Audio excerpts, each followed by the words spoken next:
ইদা হাদ্দাসা কাযাবা, যখন সে কথা বলে তো মিথ্যা কথা বলে। তাহলে বোঝা গেল যে মিথ্যা কথা বলে, তার মধ্যে মুনাফিকের খাসলাত পাওয়া গেল। এজন্য মিথ্যা কথা বলা যাবে?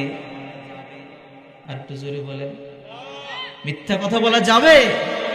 2 নাম্বার, ওয়া ইদা আহাদা গাদারা, যখন সে কারো সঙ্গে সন্ধি চুক্তি করে তখন সে সন্ধি চুক্তি ভেঙে ফেলে। নবীজি বলেন, যে ব্যক্তি সন্ধি চুক্তি ভেঙে ফেলে ওই ব্যক্তির নাম মুনাফিকের খাতার মধ্যে লিখে দেন। একজন চিল্লায় বলেন তিনি কে?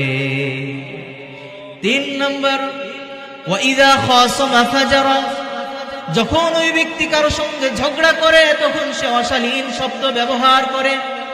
4 নাম্বার, ওয়া ইদা ওয়াদা আখলাফা, কেউ যখন কারো সঙ্গে ওয়াদা করে ওয়াদা ভঙ্গ করে। সুতরাং এই 4টা অভ্যাস যার মধ্যে থাকবে, নবীজি বলেন ওই ব্যক্তির নাম সাধারণ মুনাফিক নয়, বরং খাঁটি মুনাফিকের খাতার মধ্যে লেখা থাকবে।